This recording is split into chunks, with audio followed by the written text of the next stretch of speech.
All right. Hello, everyone. I am Swingtime. Welcome. And I am joined here by Moist Weenus. Thanks for joining me. Hey, thanks for having me. I'm looking forward to this game. I like both of these teams. We've seen them play in the past, and I think we're going to have an exciting night tonight. Yeah, I'm really looking forward to this match for sure. So, what we have here for you guys tonight is Division C West Arrogant Nephalem versus Pathetic Wretches. And we are going to Sky Temple for the first map. This is one I've cast a lot of games on. What are your thoughts on this map in general, Weenus? On Sky Temple, Yeah. I think Sky Temple requires a lot of kind of solo lane play or quick rotations, things like that, where you can fight split as a party, where you don't necessarily want to have a five-man wombo combo for team fighting because you're often split up on the temples and in different locations at the same time. I feel like globals also have a higher priority on this map for the same reasons. Nice. No, that makes sense. And so coming out with the first ban here, Pathetic Wretches have banned the Tracer. They just don't want to deal with Tracer. I don't know whether that's a target ban. Yeah, it looks like Arrogant Nephilim is hovering the Phoenix ban. Meg getting a little spicy in draft chat.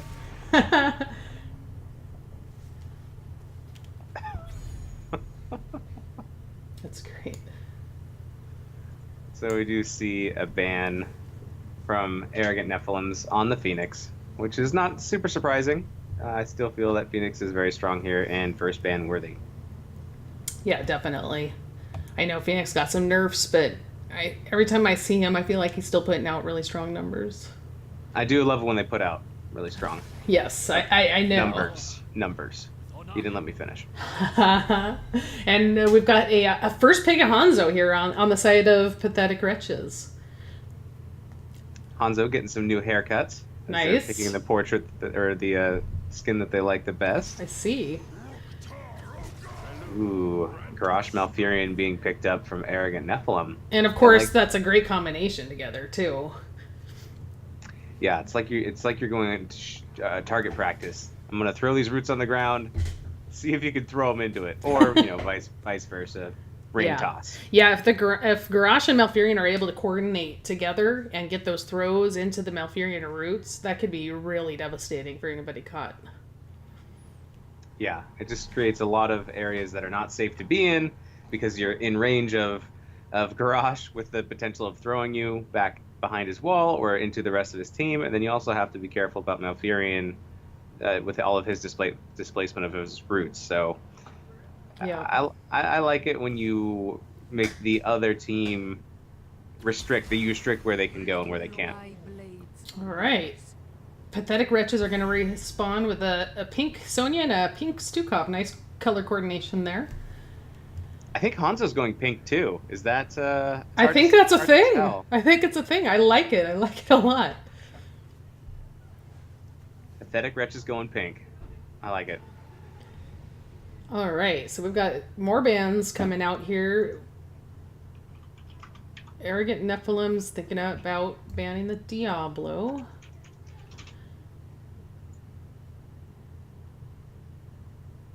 Yeah, there's not a hard tank picked up from Pathetic Wretches yet, so maybe they're trying to tank choke them just a little bit. Roth says he will not confirm or deny the pink Skinergy. Nice. Well, we'll see what the next two heroes look like and if they're pink. Giving out our strats. Shake my head, whatever it takes. All right, we do get the Diablo ban on the side of Arrogant Nephilim.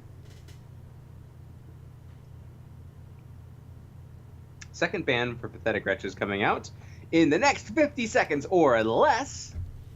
So far, they're not hovering anything, so they don't want to show us, or they're unsure at this point. Yeah, it looks like they just want to talk things out a little bit. I mean, I know when you're playing against Garrosh, it could really kind of change your whole strategy because you have to watch your positioning a lot more than you would, against other heroes, just because you're always in danger of getting thrown over a wall and getting picked off. So maybe they're just trying to figure out what else they want to get rid of that maybe would complement with that type of play style, the throw and the into the roots, and maybe something that is going to put out a ton of damage on that person who gets caught. We'll see here. Yeah, I mean, my Ev is still on the board, but you don't really want to take my Ev into a garage because that seems like Danger Town. Ooh, NA ban? No, they picked the Blaze. All right, so they I like want to that. see Blaze played with Garage. Yeah, I do too, because Blaze has a lot of slows. He has a stun. He's got some CC potential, and I think that would have a lot of synergy with Garage. And also, if they're split, if you're going to be trying to take both of the temples, it's kind of nice to have, two beefy boys, one in each location. I agree. Being the anchor. Yeah, he also has Blaze has a lot of self-sustain. He's got he can roll as a solo laner. Yeah, I think in the follow-up on the throw would be pretty nasty with all the slows and everything. Mm-hmm. So what do you think we're going to see here from Arrogant Nephalem? Well, we still haven't seen any globals. I would like to see maybe like a Dahaka if they're going to be picking up a second warrior. I think Dahaka would be a good choice.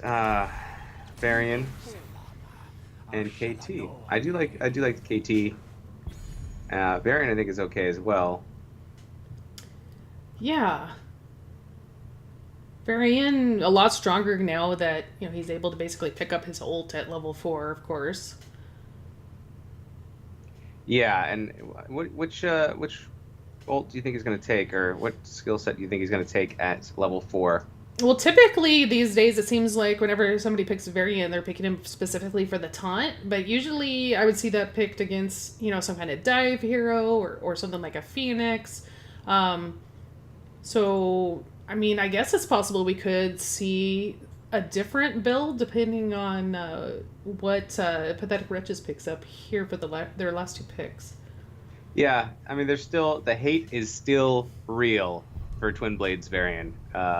I like playing Twin Blades Varian, but I also understand that that's going to make the rest of the team hate me and want me to uninstall. So that seems to be shared by other teams right now. Tychus and Tyrael. Okay. Pathetic Wretches. Yeah, Tychus into the 2 warriors. That makes sense. Tyrael maybe. I'm assuming we'd be seeing Sanctification. And Tyrael also is really good on this map for boss control down in that bottom lane once he gets that holy ground. Yeah, and I like Tychus too. If you're having trouble taking a point, just pop Odin, and that gives you a lot more firepower, a lot more control of the point. And then, Odin goes down, but so does the objective. So yeah, it doesn't have to be up for a super long amount of time. Yeah, he's really great for zoning off of the temples. I do like, I think this happened before we actually started the game, but No Legs, the Shinobi. Is this HGC? Yes. I know. Yes, it is. Oh wow, this just got so much more exciting! Excitement! Yes, we have a lot. I'm so excited right now. All right, we've got TLV coming in for Arrogant Nephalem.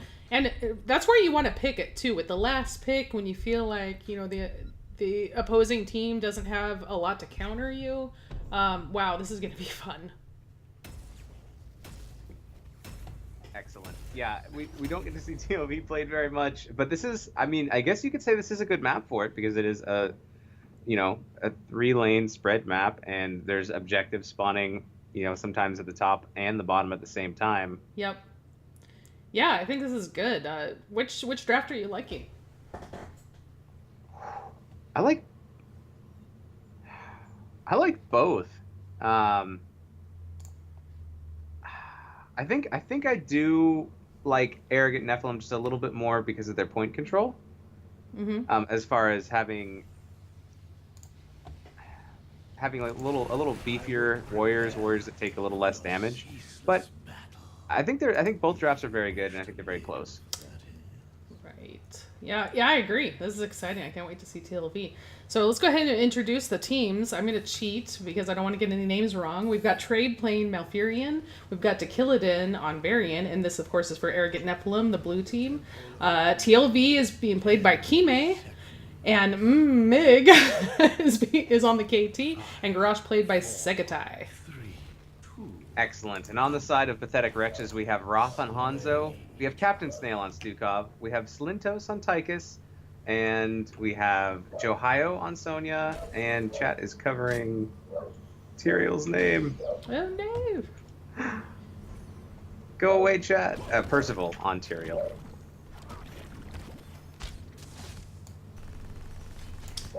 So, Alright.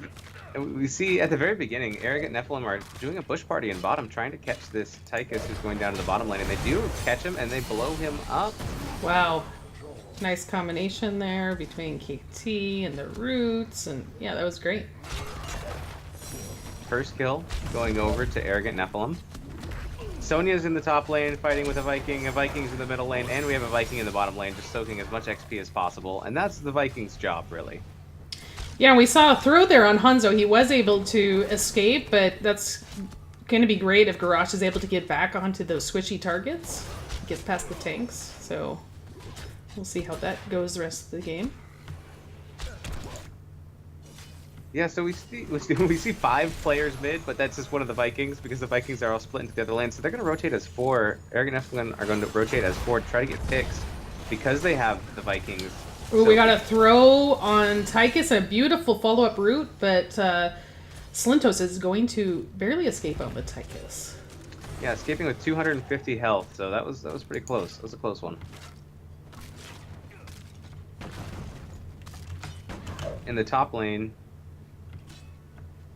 Kime is just trying to soak against the Sonya, because there's no way a single Viking is going to win against the Sonya in the off lane. Yeah. But it's more of just to keep that hero from Pathetic Wretches up there and having to, just kind of soaking up that XP. We see another rotation coming top from Arrogant Nephalem. Maybe they're going to try to gank this Sonya. And Sonya sees them coming, though. Yeah. So, see what Johio does. Got a throw. Ooh. They're completely body blocking her in. Wow. That was just devastating. That was another great gank by Arrogant Nephalem. Using this 4-man rotation to set up these ganks and execute them with a throw and then a root. Yeah, they're really on the same page right now with their combinations. It's looking really strong, and they're all getting in there and body blocking, just surrounding the target, so they just have nowhere to go. Well done. Yeah, TLV is really enabling this rotation scheme to happen and to work. The temples will be up in 10 seconds. We have 1 mid-top and 1 top. Pathetic Wretches picking up their siege camp here. Sonya, for Pathetic Wretches, is going to pick up the Bruiser camp as well. It's just going to take a little bit longer.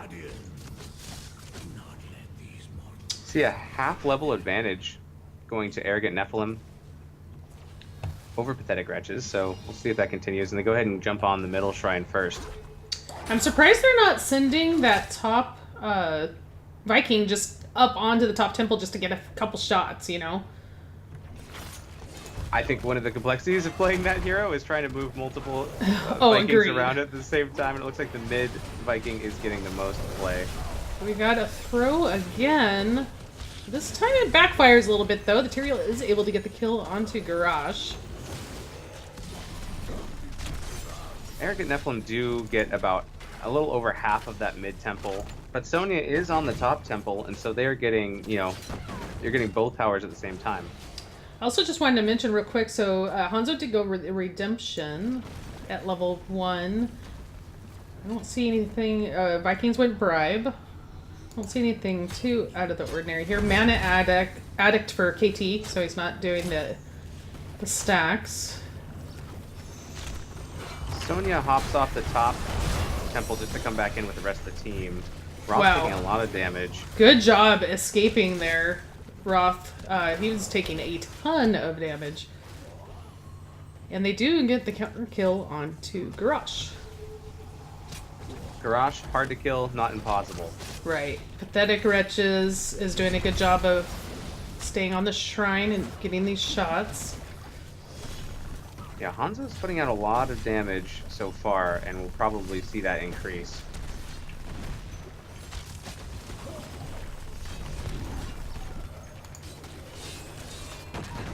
Seven stacks of redemption so far. Got a taunt out on Tyrael, but he will escape. And both temples are complete. And we see an XP tie, pretty much, at 8 levels in. Yeah, and so Pathetic Wretches is doing a really good job of keeping up with the experience soak versus a team that has the Lost Vikings. Absolutely. I mean, typically with the Lost Vikings, you want to get a big advantage as fast as you can, get to 10 faster. That's part of the point of taking the Lost Vikings, and it's relatively even right now. Knight725 in the chat says that he is not enthralled with a taunt variant. He says it's boring.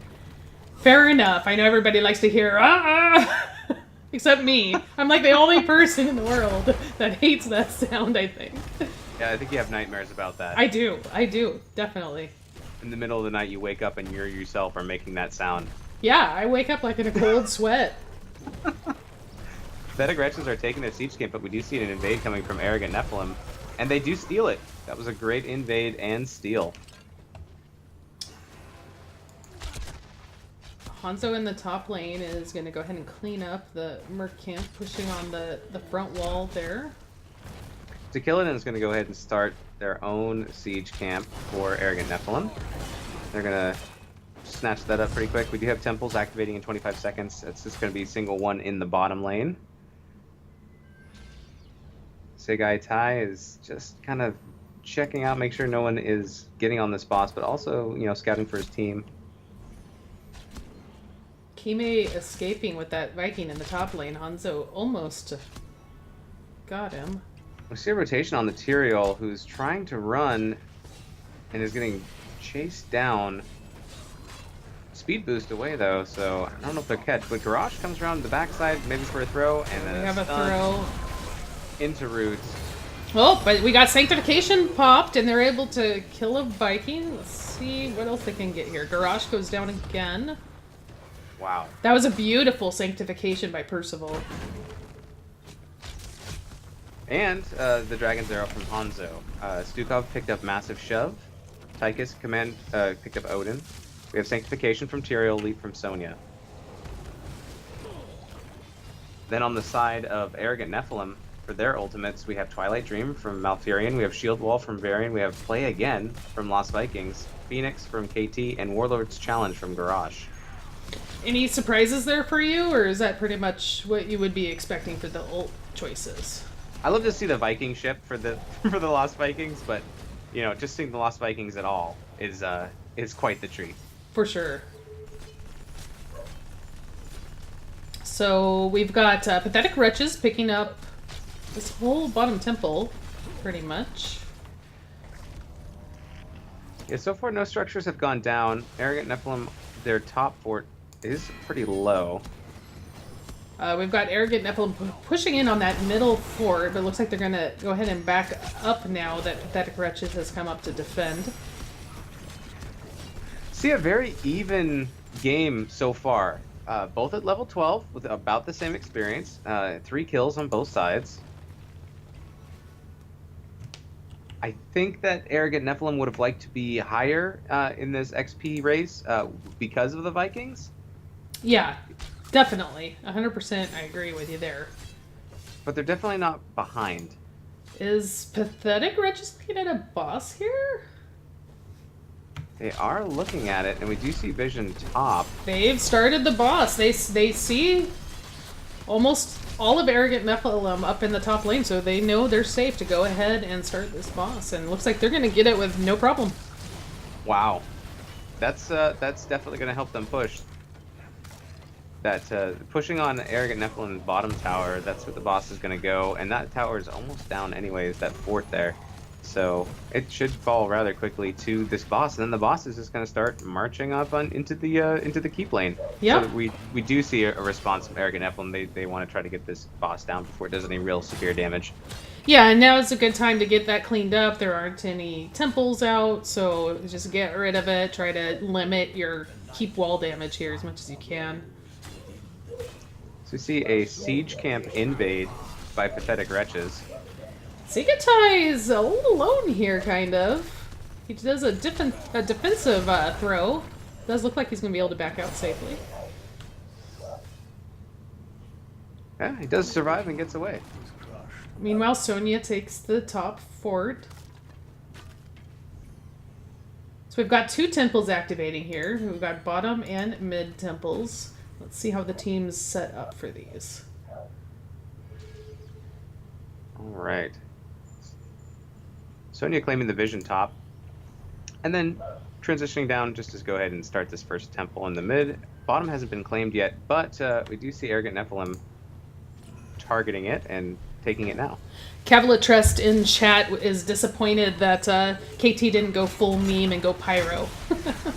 We've got a beautiful throw and a taunt and a root on to Tyrael, but he's going to live through that, and in fact they're going to turn around and kill KT.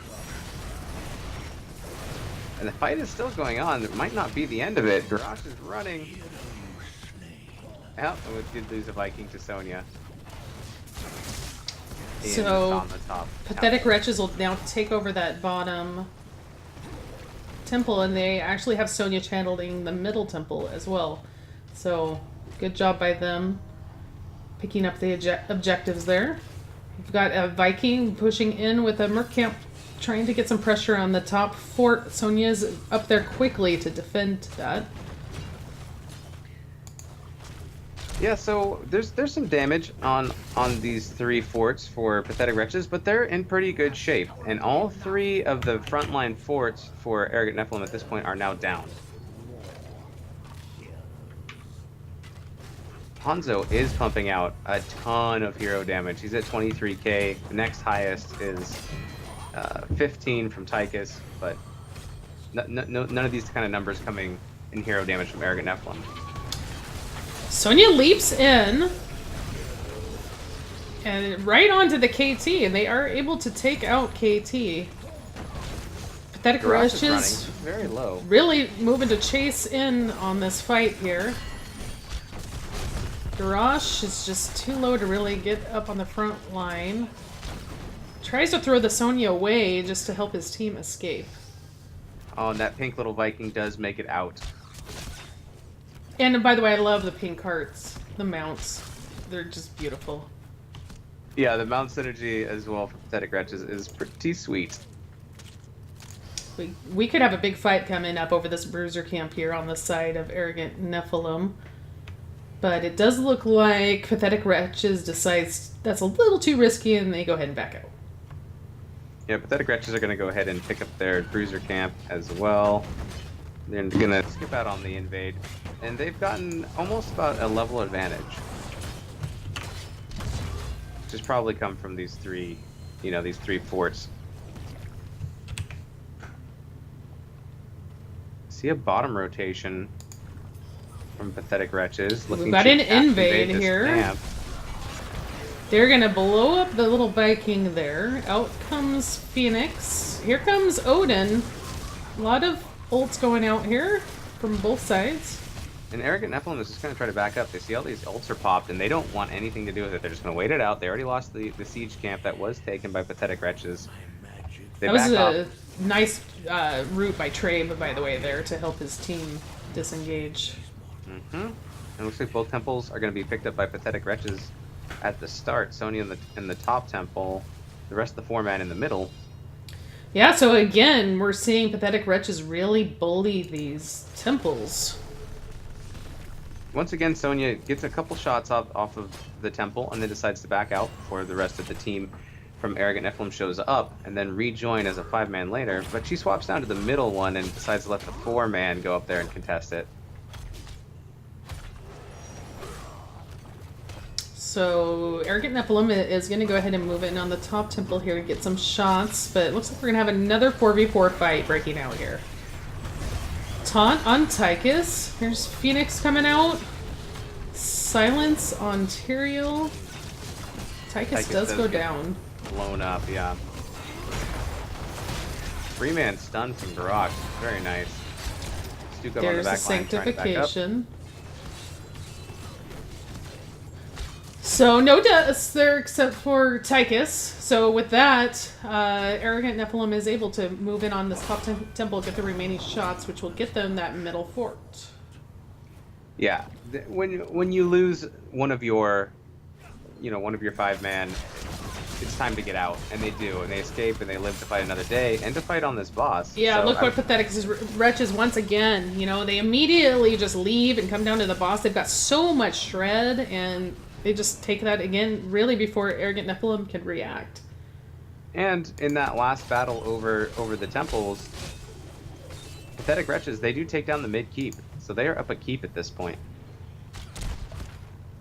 Yeah, and that's obviously huge. You get those catapults pushing.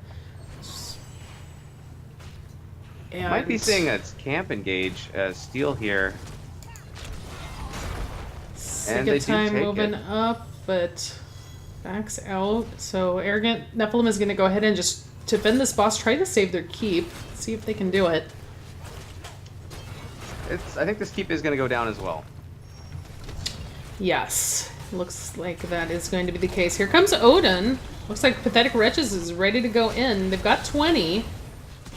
Big leap by Johio. Phoenix going out. There's going to be, Arrogant Nephilim have to be careful here. If they get picked a bunch, this could be game. Sonya getting very low, spinning out, trying to get it back away, and it looks like the defense is going to be possibly turned into counter kills here. Oh, we got beautiful stun there. Tychus goes down. We lose a Viking. Tyrael's in trouble as well. Let's see if he can escape. Yeah, nice excellent escape by Percival. that was great. And that was great counter engage by Arrogant Nephilim. Yeah, fantastic defense there. They did it, exactly what they needed to do there. They were definitely in danger of losing the game at that point if any of them got picked. I think that Pathetic Wretches would have moved right in on the core. So really well done by Arrogant Nephilim. Yeah, at that point they couldn't save the keep anyways, but they did manage to get some counter kills and keep the game going. And they do hop on the temple bottom as soon as it spawns. So this is now hitting, the keep of, it's hitting the walls first, but it's going to start going onto the keep of Pathetic Wretches, so they want to keep as well. Yeah, for sure. And they really need one at this point. They need to really try to even up the structure damage here and get some of their own catapults pushing up these lanes. Pathetic Wretches will ignore the objective for right now because they're down a man, so they go ahead and pick up camps along the way. They took their bruiser camp, now they're looking to take Arrogant Nephilim's bruiser camp. It is spotted by Garage, and this is a dangerous spot. You can get thrown over that wall if you're not careful. It's near enough to the base where that can happen, but it doesn't. Garage doesn't have enough backup, and so they're just going to defend these camps top. Yeah, this is looking a little nasty in the top for Arrogant Nephilim. We've got a couple different camps coming up here, and all 5 members of Pathetic Wretches just pushing in on this top keep. We do see a slight experience advantage. Oh, we see a taunt out on Hanzo. Sanctification keeps everybody safe for Pathetic Wretches, and they get a kill on Varian. Wow. That was a big stun arrow from Hanzo. There goes a Viking. Oh no. I mean, they're so cute. You hate to see them. You hate to see them fall. I know. It makes me a little sad inside. I won't lie. Pathetic Wretches go ahead and blow through both of the towers and the wall, but they don't have a minion wave to where they can start putting damage on that top keep. Pathetic Wretches' bottom keep took a lot of damage from those tower shots, but it still has about maybe 15% health left. Oh no, run! That's Eric, right? I'm not so good with their names. I mean, I know their name. I think that's Eric, little Kime running away there after bribing the camp. Oh.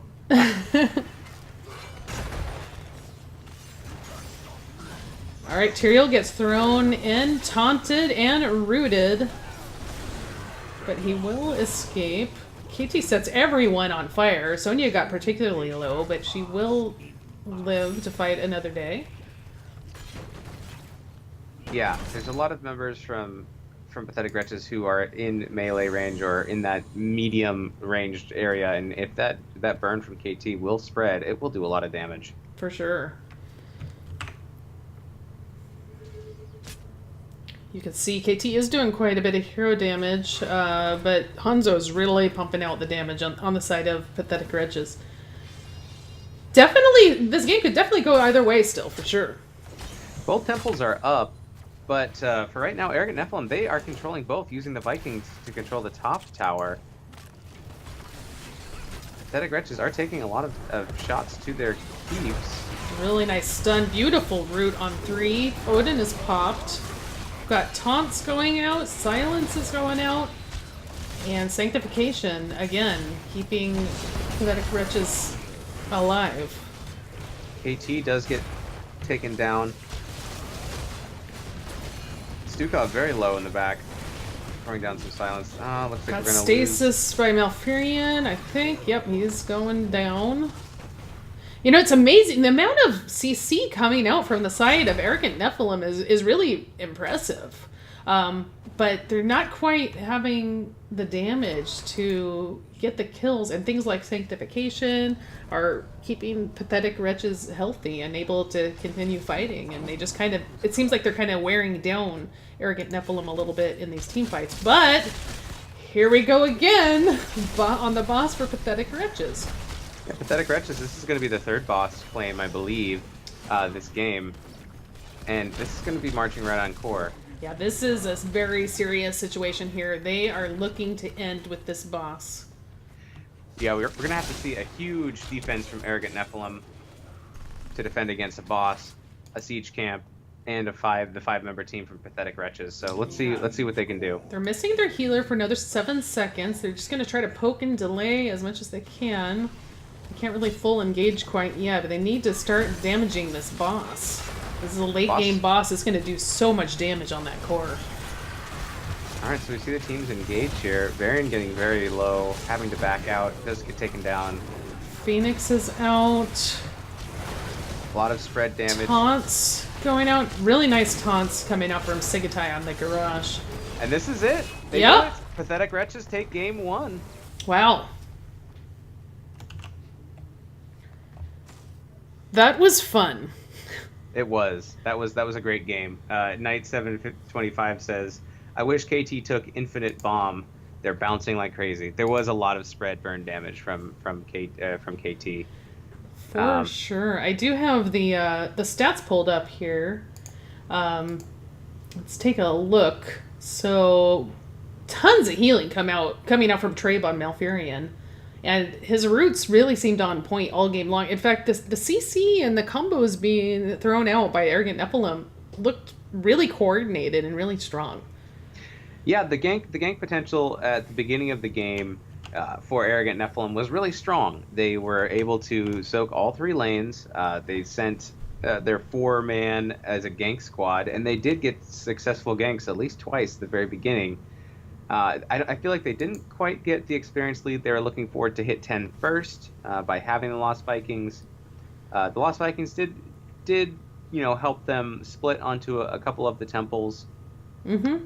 But the thing that I think turned this game the most is the constant pushing from Pathetic Wretches with camps and with those bosses. Yeah, I mean, with the Hanzo, they were able to shred through that boss so quickly. Arrogant Nephalem really couldn't respond fast enough. And then, in my opinion, in the team fights, with all that CC coming out from the side of Arrogant Nephalem, Tyrael and that Sanctification really was a game changer, I think, for the team fights.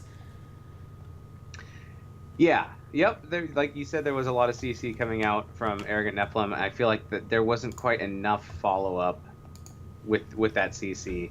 It works fine on an isolated hero, but when it's a big team fight, there's just so much support from the rest of the other team members that it's hard to CC them down and then rip them apart when you have a solo target. Yeah, for sure. So, all right, well, there we go with Game 1. Game 1 is taken by Pathetic Wretches. So we're going to take a quick break here and get set up for Game 2. I hope you guys are excited as we are, because this is fun. This is a great match. Yeah, I'm enjoying it so far, and we're excited. For sure. All right, see you guys in a few minutes. All right, be right back.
Okay, hello everybody.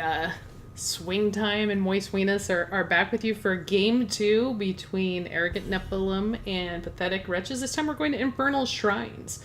What do you think, Weenus, on this map? Are you expecting to see any kind of change of strategy between the two teams? I'm not sure. Well, we do see a respect ban for Hanzo coming out right away from Arrogant Nephalem. That Hanzo was putting out so much damage. They just don't want to deal with it this round, and I don't argue with that at all. I think that's a good call.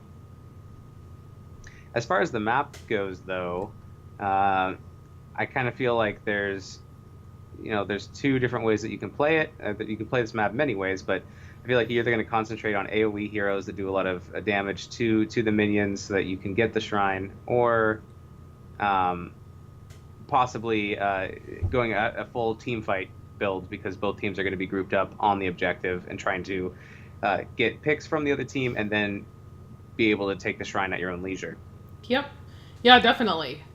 You're right. It'll be interesting to see. You also, there's also the strategy where you kind of keep one hero off in a solo lane, gaining XP, and you only send 4 to the shrine. So we'll see the direction they want to go here. And Pathetic Wretches does ban the Tracer again. They just definitely do not want to deal with Tracer today. Mm-hmm. And Kavilla Trust in the Twitch chat says, as they say, death is the best CC. And that's a good point. Wise words, sir or ma'am. Yeah. Wise words. Or Apache attack helicopter. Yeah. We're not going to judge. But if you are an Apache attack helicopter, please give me a ride. Because that sounds like fun. All right. Well, we've got Phoenix coming out here on the side of Arrogant Nephalem. This is exciting. Yeah, I like to see Phoenix played. And that's a little bit of a gamble Pathetic Wretches goes for. They decide that they would rather play against a Phoenix or Maev than to play against a Tracer. So that's their prerogative, and it might work better for their team. I love this Diablo pickup by Pathetic Wretches. Diablo is just really strong on this map, just slamming people into the walls inside that shrine. And there's Malfurion follow up to, root them and hold them in place there so the rest of the team can maybe blow them up. Yeah, I think Pathetic Wretches saw the awesome roots from last game from Arrogant Nephalem, and I think they're like, well, we want to do some roots too. And Diablo is a good counter to Phoenix, not the strongest counter, but a very solid counter, at the very least. Very solid counter. He'll be able to kind of peel him off of the backline, hopefully.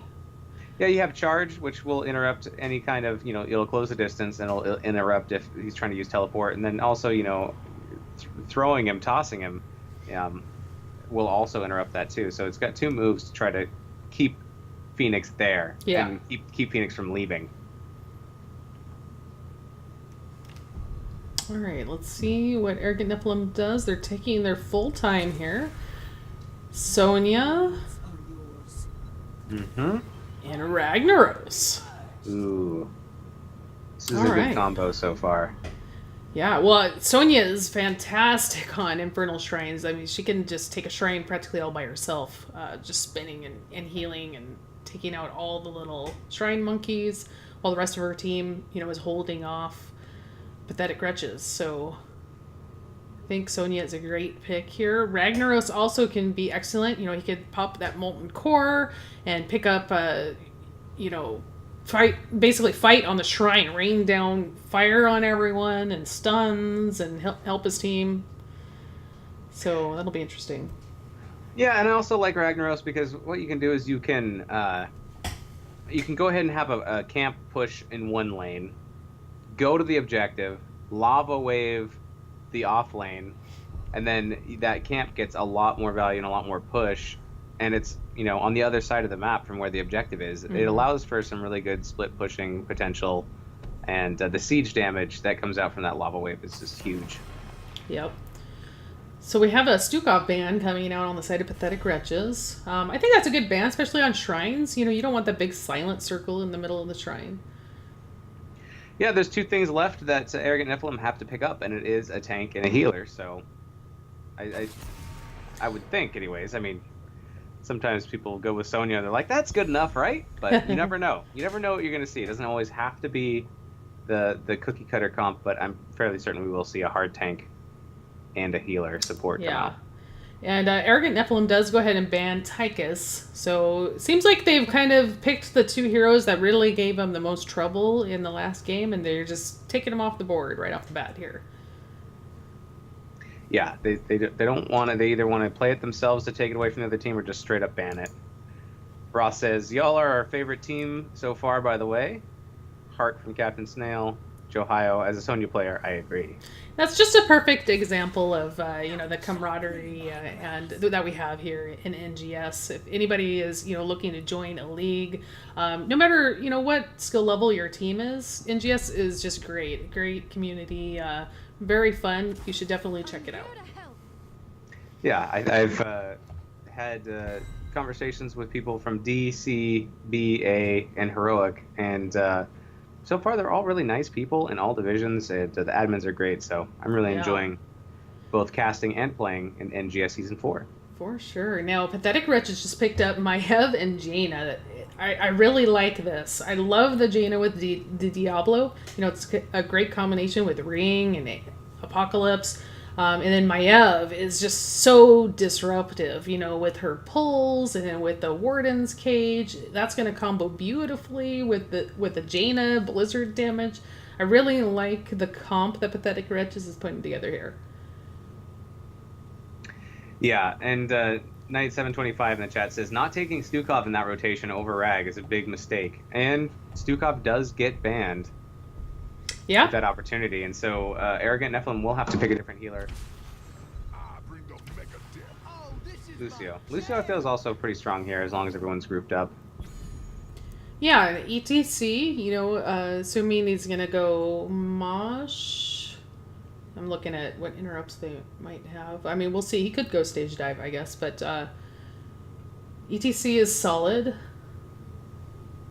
Yeah, I think and he probably will go Mosh Pit unless we get another interrupt coming out in the 5th slot for Pathetic Wretches.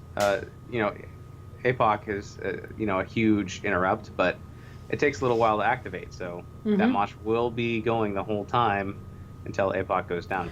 What I like about Arrogant Nephilim's comp, the full comp that we see here, is they've got a lot of frontliners. You know, the ETC, the Rag is going to be up there, Sonya's going to be up there. You know, so thinking Lucio is going to be pretty well protected, and also Phoenix. You know, Phoenix is going to go in to try to do a ton of damage, and then when he teleports away, you know, he'll have a nice kind of front line there to keep him safe. And Blaze. Yeah, Pathetic Wretches is going to double beefy boy it up.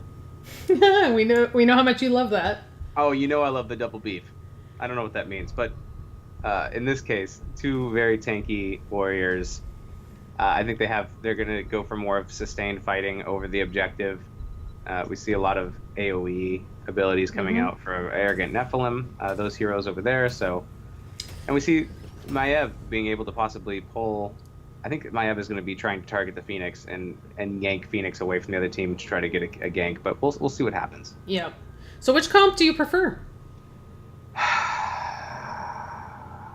You know, I think I like Pathetic Wretches better here. I mean, both drafts are really strong. I just think that they're going to, with a sustained fight, I think they're going to be able to wear down Arrogant Nephilim unless they can manage to get a burst. Phoenix is pretty bursty. You get some damage from Sonya as well and Ragnaros, but I think they might have some trouble bursting everybody down and getting those kills. Yep, I agree. I like Pathetic Wretches comp just a little bit more, but obviously they need to execute that. So let's introduce the teams here. So on the side of Arrogant Nephilim, we have Trey playing Lucio this time, Ragnaros played by Dakilidin, Kime is on Phoenix, and Mig, sorry, I just like saying it that way. I don't know if that's how it's supposed to be. On Sonya, and Segatai on ETC. And in the right side, for Pathetic Wretches on red team, we have Roth on Maiev, Johio on Blaze, Percival on Diablo, Slintos on Jaina, and Captain Snail on Malfurion. Right, and here we go for game 2. Looks like we're going to have a full house here in the middle. All 10 heroes looking for the first kill. Blaze going right in. Maiev pulling members of Arrogant Nephilim back. Lucio goes down. Dropped, as well as ETC. Yeah, nice combination right off the bat from Pathetic Wretches. They come out strong and they come out swinging. They're going to go ahead and send Blaze top to fight against the Sonya. And then in the bottom lane, we have 3 members of Pathetic Wretches clearing, and it looks like they might be doing a rotation, a 4-man rotation between mid and bottom, but we'll see what they do in the coming waves. Yeah, and that's definitely a common rotation that we see here on this map.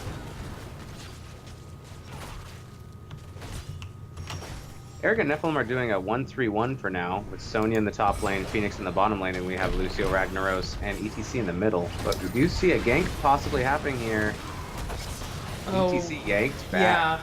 Yeah, ETC tried to power slide out of there and just gets pulled back by Maiev. That was a great gank there in the middle lane by Pathetic Wretches. Yeah, that bind got a lot of value on ETC. Pathetic Wretches do a 4-man rotation to try to pick up the Phoenix, but the Phoenix safely retreats, so they split 2 off, Malfurion and Diablo back to mid. See anything interesting about the level 1 talents here? Let's see, Bonds of Justice for Maiev, Fingers of Frost for Jaina. Oh, I do see Lucio picked up Maximum Tempo, which I really like. Kill 5 enemy heroes while Crossfade Speed Boost is active, and it increases Amp It Up bonus of Crossfade Speed Boost by 60%. You have to get the kills, but it's a good payoff if you get it. We do see a camp invade though happening. Pathetic Wretches are going to take Arrogant Nephilim's siege camp in the bottom left, right under their noses. That was a good camp sneak. Yeah, definitely. Pathetic Wretches are coming out real aggressively this game. Yeah, we do see a stacking quest from Maev, Bonds of Justice, so she's going to try to increase her damage by binding multiple enemy heroes at the same time. So the first shrine is going to be activating up in the top. We've got a gank attempt on Phoenix, but he will just teleport away. And Pathetic Wretches are going to go ahead and pick up their siege camp here in the bottom, so we could be pushing while they're fighting over the objective.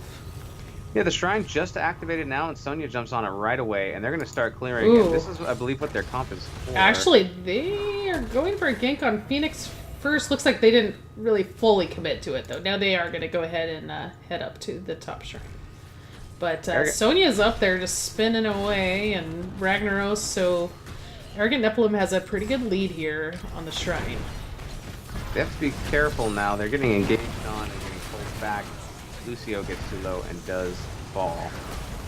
Ragnaros has to back up all the way. ETC getting Really very low. Roots. Sonya taking so much damage, trying to escape, and will barely make make it. Yeah, she gets out just in time. Great escape. Arrogant Nephalem have 22 of these minions down already, and Pathetic Wretches are trying to catch up. Death timers are really low right now, so Arrogant Nephalem is racing back up here. There's the Molten Core popped by Ragnaros. He's going to rain some Hellfire down on this shrine. Sonya gets blown up. Phoenix very low, trying to run away, as well as Maev retreating. But Pathetic Wretches gets and stays on the shrine, and it looks like they might get this. We're going to probably see one more engage coming from Arrogant Nephalem, but they decide they probably can't stop it at this point. Yeah, at this point, they need to go ahead and get back behind their wall so that they could bait the Punisher over and try to limit the damage here. Arcane Punisher decides that he wants to instead go ahead and kill all these minions before going to his main duty of smashing buildings. I like the attention to detail there. Alright, they do get the Punisher baited over the wall, and they're trying to kill it before Pathetic Wretches can move in on this fort. Yeah, ETC getting very low and deleted. That was a really nice route there on ETC, just not allowing him to escape. Diablo has picked up 100 souls now, so he is very tanky. Instant respawn almost if he dies. So that's pretty good value off of the very first Punisher of the game. You know, typically with the first Punisher, you may see a wall go down, maybe a well, but, you know, like I said, Pathetic Wretches is pushing it really aggressively, and they're able to get the fort as a result. Yeah, and they got a kill, and it looks like they are going to invade on this bruiser camp. Fight it out. Lucio just gets too low and goes down. Phoenix running away. This is going to be a successful takeover. Pathetic Wretches taking the bruiser camp from Arrogant Nephalem. Yeah. There's a lot of momentum going right now on the side of Pathetic Wretches. So Arrogant Nephalem is just going to have to regroup and, you know, kind of recenter themselves. Get some soak here. They really need to get to 10. Speaking of 10, we do have heroics coming out on the side of Pathetic Wretches. And we have Warden's Cage for Maev. And we've got Combustion coming out from Blaze and Apocalypse and Ring of Frost for Jaina and the Twilight Dream for Malfurion. And here comes another invade here. Pathetic Wretches, they have their ultimates. They're up 2 levels. They thought about just taking that camp. Sonya in trouble here. 5v, she's trying to escape. Getting a little assistance from Ragnaros and speed boost there. She does get out. That was a nice escape. I thought she might be done for. But she's Sonya, you know. Sonya can sometimes get out of situations that are a little bit cray-cray.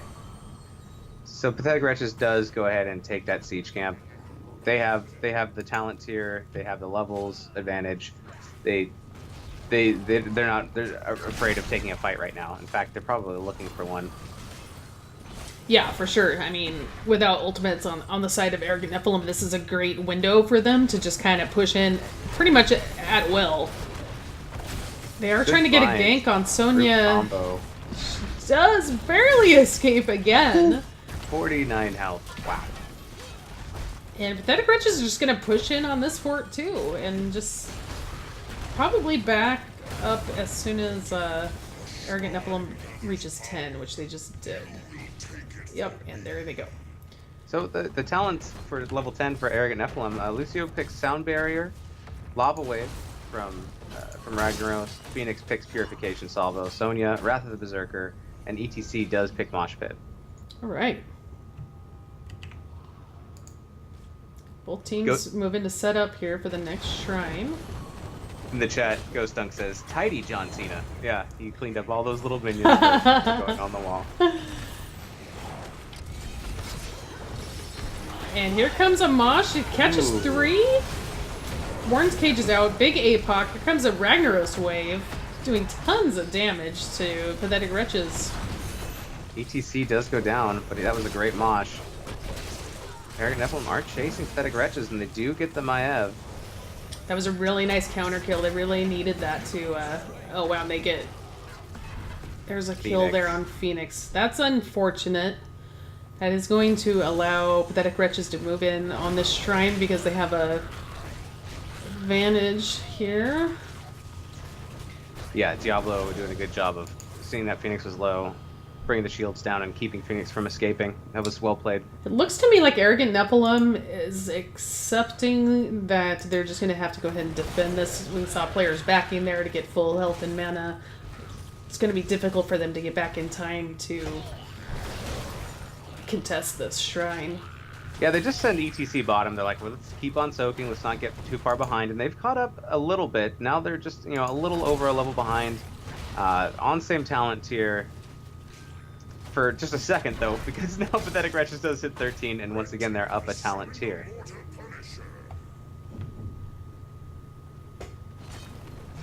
Now that they're up a talent tier again, I'm expecting Pathetic Wretches to be real aggressive because that's how they've been playing the whole game. And here we go. Goes down, Combustion comes out. Got Molten Core going out. A lot of damage going back on Jaina, and actually takes Jaina down in the back there. It's good targeting from Molten Core. And that's exactly what Arrogant Nephalem needs to do to in these fights when the Punisher is out there. Oh, Ooh, ETC is in big trouble here. Does get out of that Warden's Cage.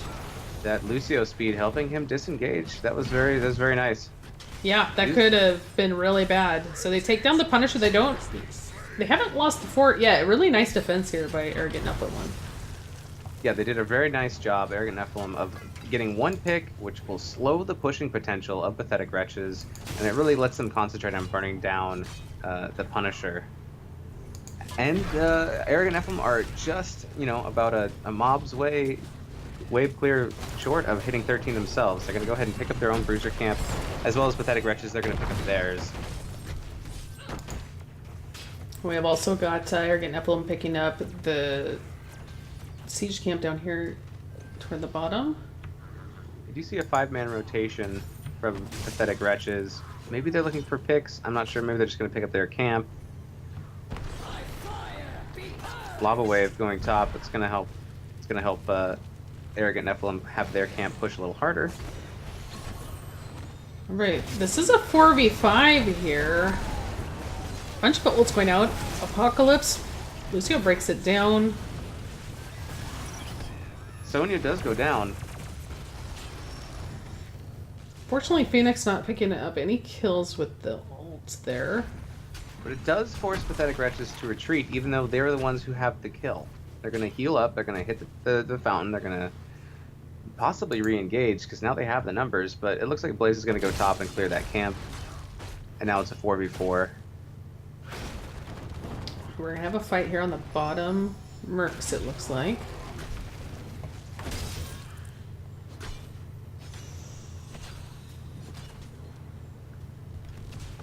So Arrogant Nephalem just pushing Pathetic Wretches away.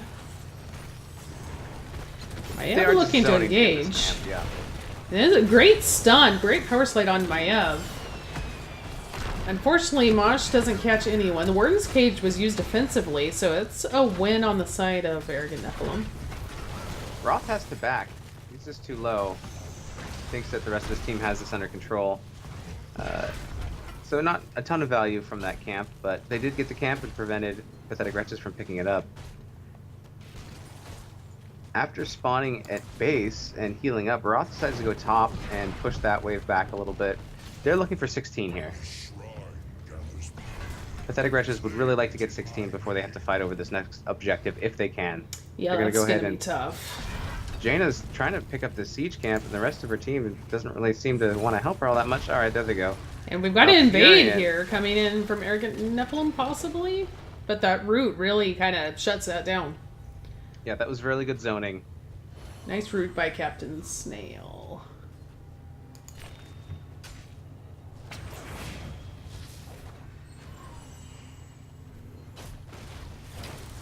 Kabila Rest says, kind of wish the next, or need a solid mosh and salvo combo together.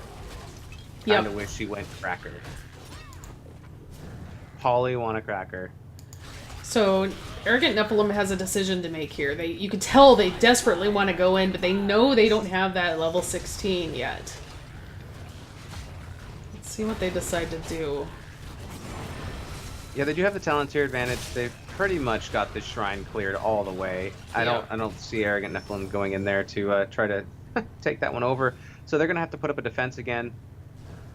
The good news for Arrogant Nephalem is they just hit 16, so they're on even talent tier now.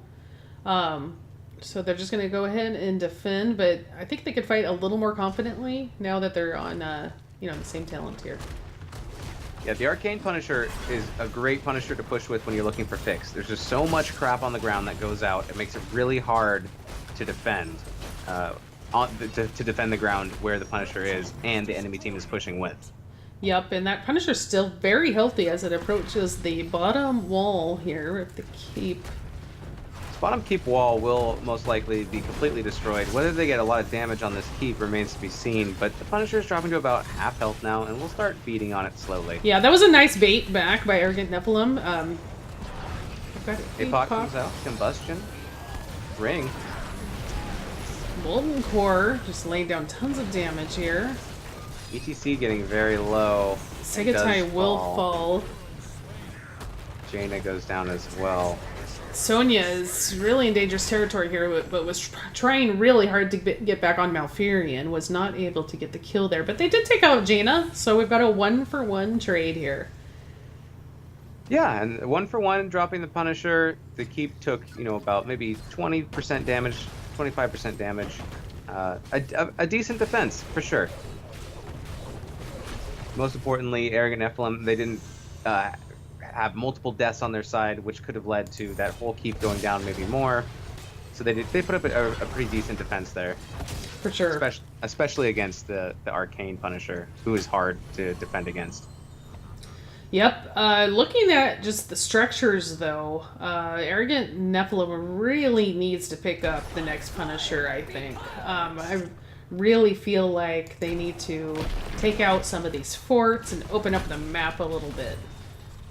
Yeah, so far as buildings and kills, it's been dominated by Pathetic Wretches this game. 11 kills to 3, and they still have all 6 of their forts up.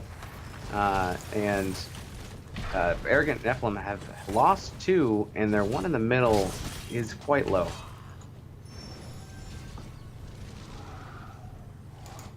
The Bruiser Camp is picked up by Pathetic Wretches, and that's going to battle the camp already pushing for Arrogant Nephalem.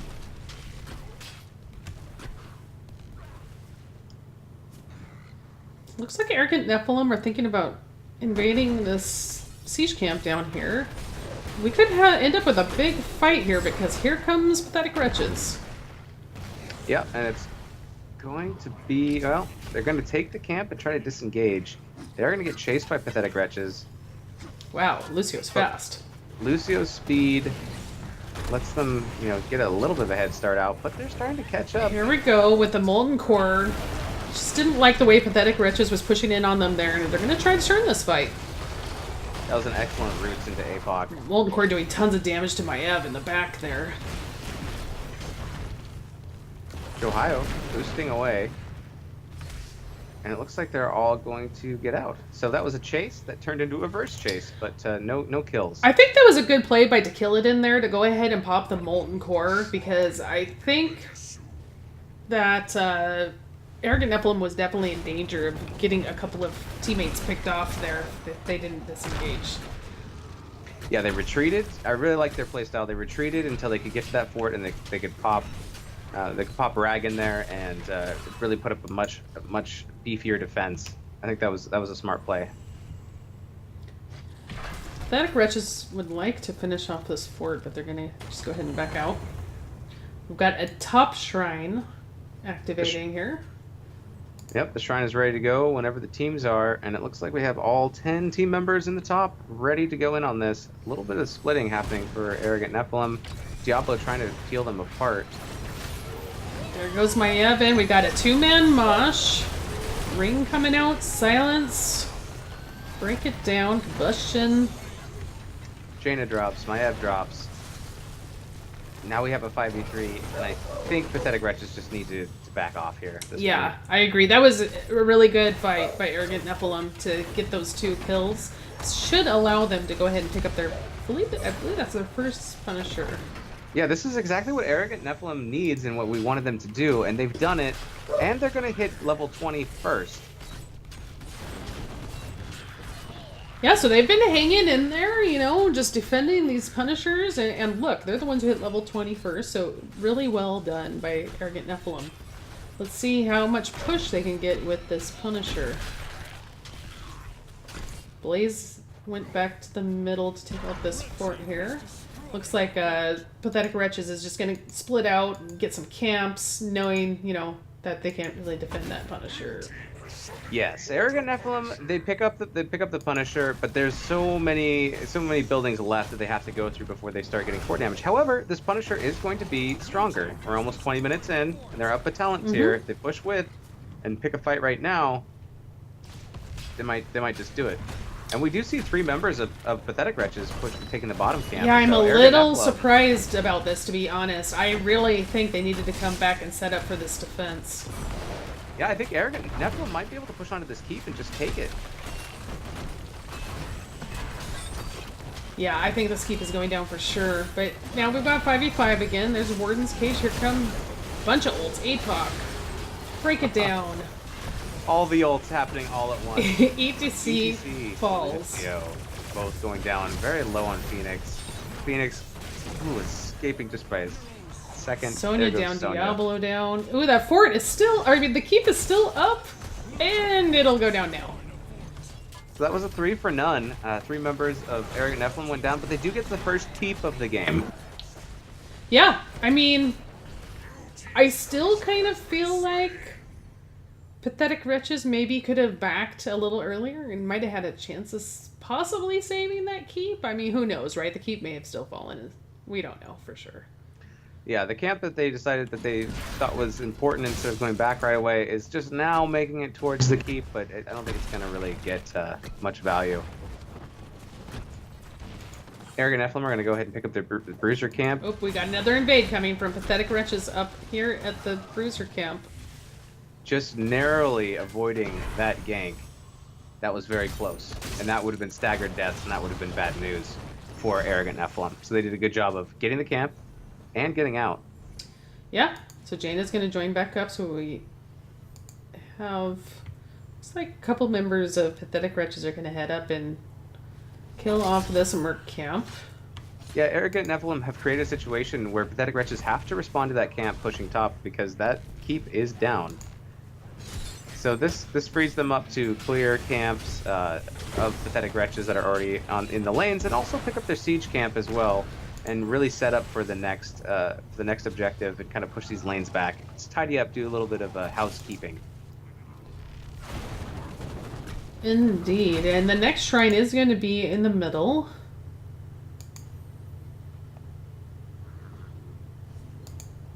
Scapegoat says, but also, no, why use wave on these fights way out in the lane? It's going to take too late to get there every time. And Cavalitrist says, Blaze doing Blaze things. Yep, that's what he does. I think there's a number of players on 420 who had to just play Blaze. Like, they gave it up. They're like, I have to play Blaze on 420, and that's all I can play. So we've got both teams rotating up here. It looks like Pathetic Wretch is looking for a big engage here. Diablo goes in. Targeting the Phoenix. The Phoenix retreats to the back line. Sonya switches out with the ETC, but then they both kind of back off. The only thing left on the map to claim right now is this tiny siege camp in the bottom, so the lanes are pretty well pushed into the middle on both teams. We have a bush Both party sides. being set up here by Pathetic Wretches, trying to get somebody on the rotation. Let's see if they're able to find someone out of position, but it does look like Eric Nephalem is going to go ahead and rotate safely. Yep, none of those fishies fall into the net. They pick a good rotation path. Yep. But as well as Bush Party, it's going to be where the shrine is activating, and so even if they don't get that gank, they can start on the objective right away. Alright, bottom camp is picked up, and Pathetic Wretches is well in position here for this shrine, ready to fight. Instead of activating, they go into Pathetic Wretches set up for another gank attempt. They put a lot of damage down. Wow, here come all the ults. Oh, wow. There Lava goes wave, Lucio. good timing on that wave. Phoenix, Rag, Lucio, ETC, Jaina. Sonya is the last survivor, and she goes down as well. And that's a 5-man team wipe. Yep. If we were Really doing a high replay death cast, timers. we'd Yeah. be taking a shot for that. We would be taking a shot for that. Maybe we still will after this game. We'll see. Okay, so I like what that Pathetic Wretches is pushing in on this keep here, especially with the whole team dead for quite a long time still. Blaze is going to go ahead and activate the shrine and Although, start clearing that. we've got catapults back on Pathetic Wretches' court. Someone is going to need to back to take care of that. I think it's going to be Malfurion Mel. does. Yeah.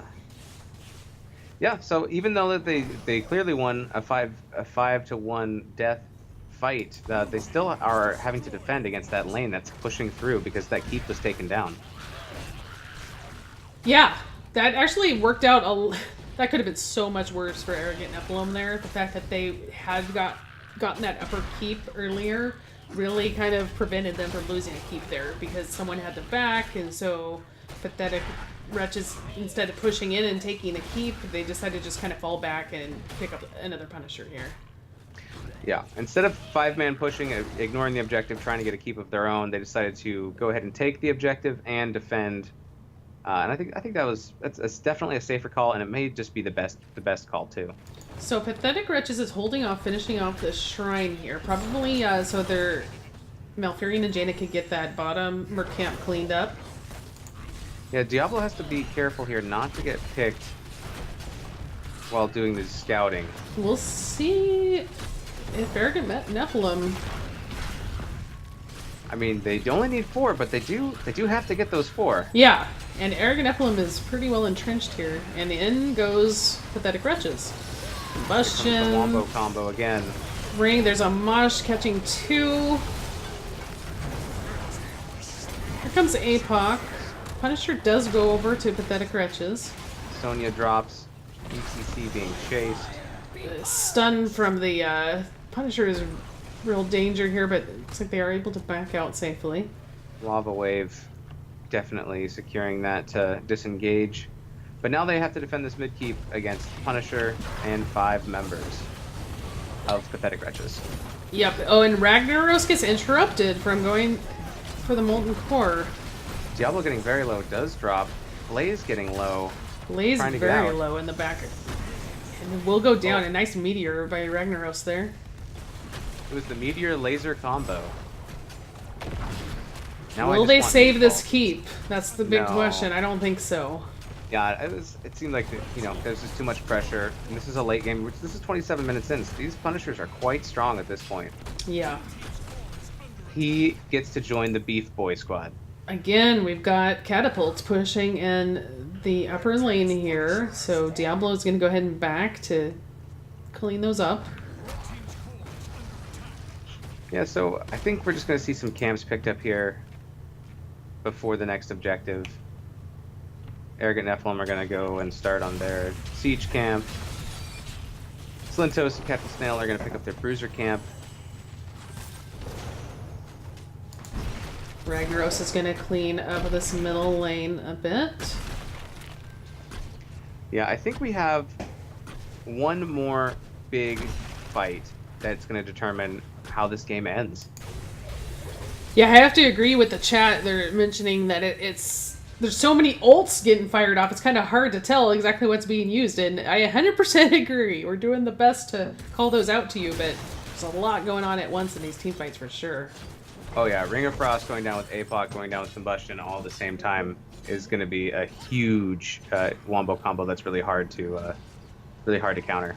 We've got Invade up here by Pathetic Wretches on the Bruiser camp of Arrogant Nephalem.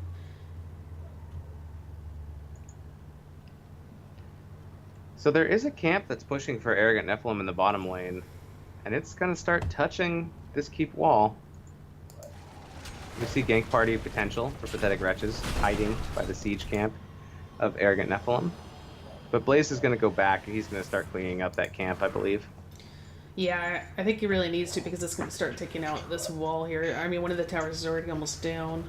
What is going on here with the rest of Pathetic Wretches? Looks like they were thinking about maybe pushing in on that keep, but changed their minds. Yeah, I'm not sure. I think they were trying to set up a gank that just never quite developed. It's hard to gank people if they're not coming down into your lane. True, it's too bad for Arrogant Nephalem that they weren't able to pick up either of these bruiser camps up top because what they have going for them right now is that top lane, right? You know, the fact that there's just this constant catapult pressure going on, you know, back toward the core of Pathetic Wretches.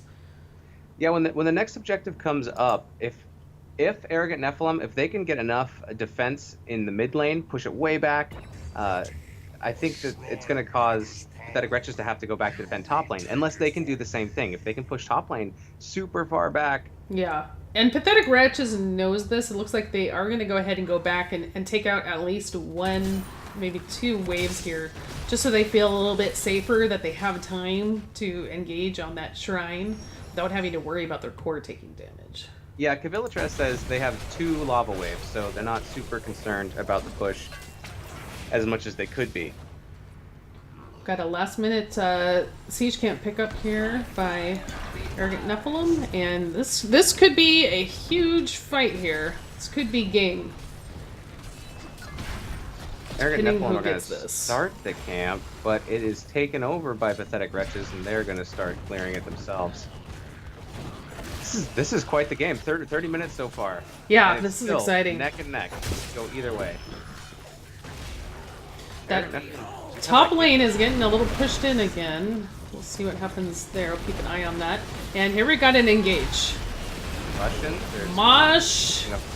There's APOC. It's all happening right now. Everything. All the things. There goes Maev. There goes Diablo.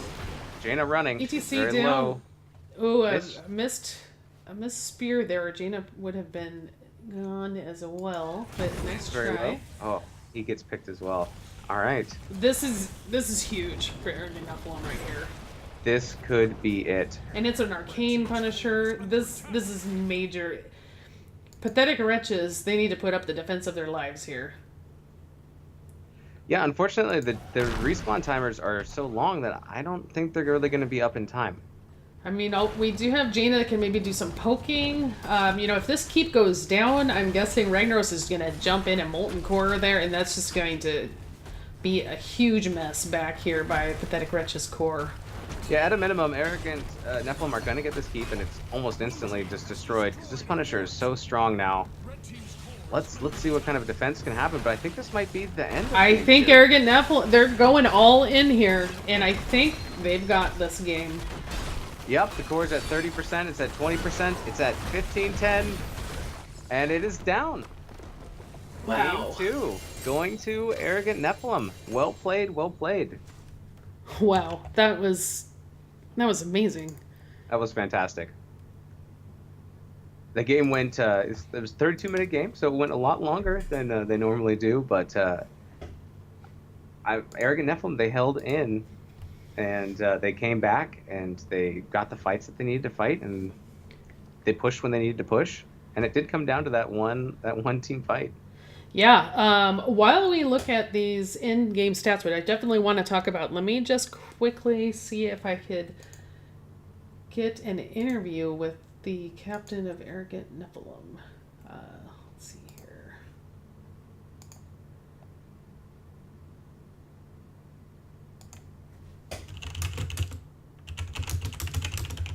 Okay.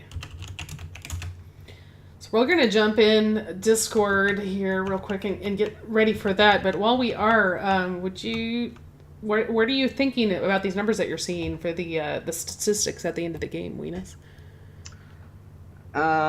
Which channel do you want to hop in? I'm going to lobby 1. Very good. I'll see you in there. Okay. Okay. But just before we talk about the numbers, Scapegoat says there's not much else to do now. That's the big problem with HOTS. We got all the camps. We cleared all the camps. Now what?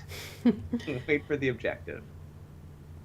So looking at the stats, I mean, you just see huge numbers from Ragnaros in the siege damage category. 341,000 damage. That's quite a bit. Yeah, that Ragnaros was doing work for sure. Hello. Trabe? Hello. Hey! Thank you Hey for there. joining us for an interview. Yeah, not a problem. Need some nice talking to calm down after that last game, I think. I've just got to I've seen some for a say bit. that Ooh. those 2 games, that entire match is definitely one of the most exciting matches I've ever cast, for sure. How are you guys feeling? And I guess I should probably queue up so you can actually hear me in Discord channel. Okay. So let me You do did that again. So sorry, stream, you're going to have to hear this again. No, but I was just saying that those 2 games, this entire match has definitely been one of the most exciting matches I've ever had the pleasure of casting, for sure. How are you guys feeling right now? Right now we're feeling extremely stressed. I think in maybe 15, 20 minutes we'll be feeling a little bit better. Yeah. Got the definitely. hand shaking thing going on. I've been there. Goes to level 25. You're gonna be on the edge of your seat a little bit. So we've had a couple of those so far. We're happy to finally come out of one with a win. 32-minute game and an exciting game the whole time. It seemed like you guys were behind the beginning. You had lost some structures. You were behind in kills, and you held out long enough, and then you fought the fights that you needed to win, and pushed at the right time. And you guys turned it around and came out on top. But it was neck and neck, pretty much the whole game, which was amazing to see, or at least for the last 20 minutes of this 32-minute game. It was great play by both teams, and congratulations, sir, on victory in Game 2. Thank you. Yeah, there's no doubt that Game 1 we didn't quite get our comp to execute as we were hoping. So I think we came into Game 2 a little bit disheartened, and they came out swinging. They had a draft, they had a plan, and they brought it to us for the first 5 minutes or so. So definitely a fight to sort of just get back to even after that. We knew if we could make it to level 20, we just needed 1-2 good fights and we could turn it around. So happy to make that happen. For sure. So let's go back to Game 1. Weenus and I were super excited when you guys picked the Lost Vikings. Was that something you were kind of planning right from the very beginning, or did you kind of decide to do that once you saw the heroes that Pathetic Wretches had picked up?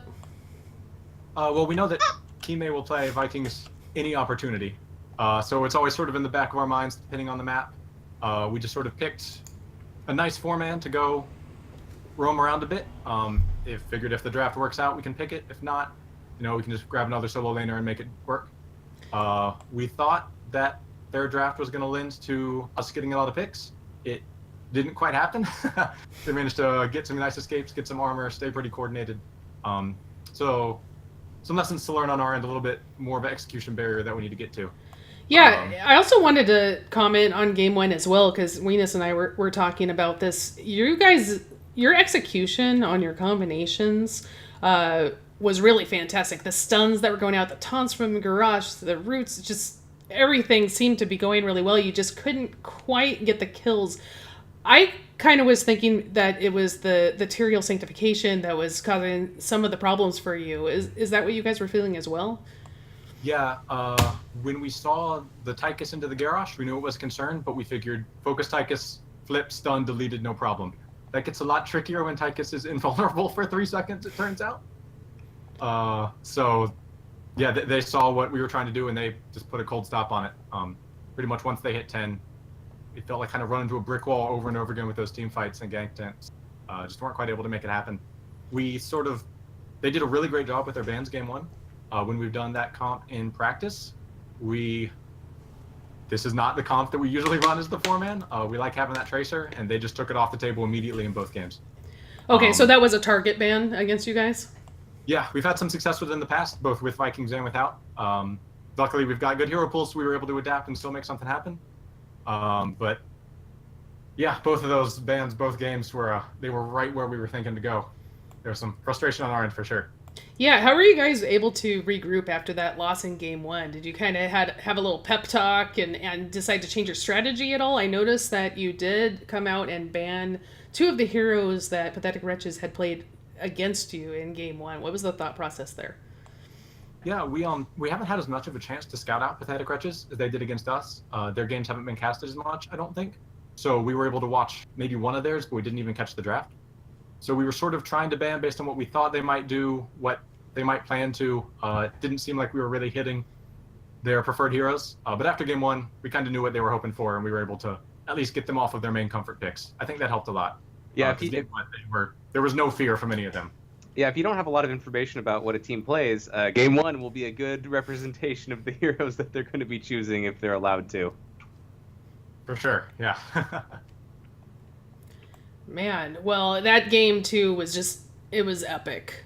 I mean, you guys were struggling really hard in the beginning with, being behind on structures. It was huge when you guys were able to pick up that top keep, and you had so much pressure in that top lane that Pathetic Wretches had to keep, backing to clean catapults off of their core.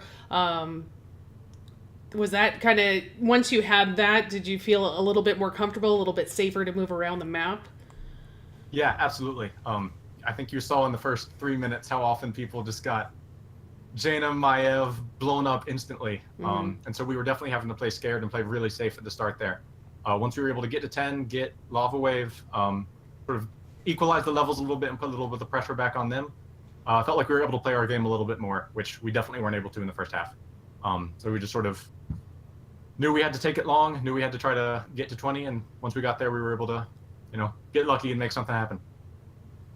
Nice. Well, those were so exciting. Thank you so much for just playing such awesome games. I mean, even though you lost the first game, I felt that you played really well under the circumstances, and it was still a really exciting games. But congratulations on getting the split there. I know it's hard to come back after you lose that game 1, so well done by your team, and also well done by Pathetic Wretches on getting the win in game 1. And they played very well in game 2 as well. It was a very back and forth match. Yeah, there was not a easy moment in there the whole time. Even at the very end, with 3 of them dead and with the Immortal on our side, we were saying, this is not over. We have seen what this team can do.